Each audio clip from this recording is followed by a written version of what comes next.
Hindi ito leche flan pero lasang leche flan. Tama lang ang tamis niya at siguradong magugustuhan mo ito. Madali lang siyang gawin. Tara, umpisa na natin. Mag-caramelize muna tayo. Naglagay ako ng 3 tablespoon na asukal dito sa round pan. 2 tablespoon each naman doon sa small na llanera. Alalay lang po yung apoy natin dito para hindi masunog at hindi pumait yung ating caramel. Dito sa recipe na ito, gagamit tayo ng fudgy bar. Custard cream ang flavor niya. 5 piraso lang ang kailangan natin dito. Balatan lang natin, tanggalin lang natin yung kanyang parchment paper. Ilagay na natin sa isang malinis na bowl at durugin lang natin siya ng pino. Kung meron kayong food processor, mas maganda rin po na yun na lang ang gamitin ninyo para pinong-pino talaga siya.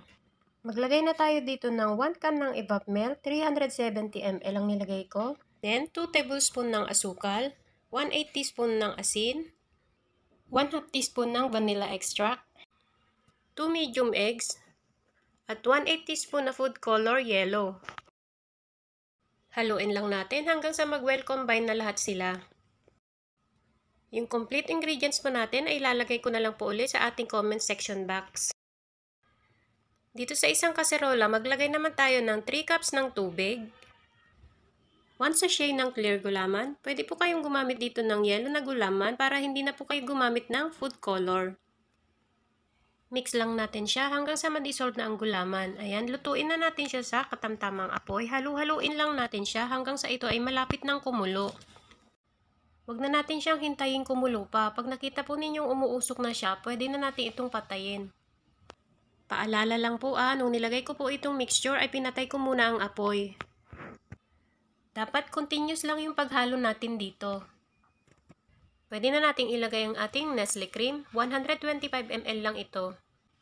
Para mas malinamnam siya. Hindi na natin siya isasalang sa apoy. Halu-haluin lang natin ito habang mainit pa. Ayan, okay na ito. Isalin na natin siya sa ating llanera.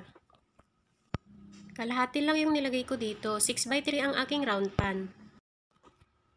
Gawa ka na rin nito, Mars. Madali lang siyang gawin. Ayan, i-chill muna natin siya. Mas masarap siyang kainin kapag malamig. Tikman na natin ang ating fudgy bar leche flan. Sana po nagustuhan ninyo ang ating recipe ngayon. Thank you for watching. Bye-bye!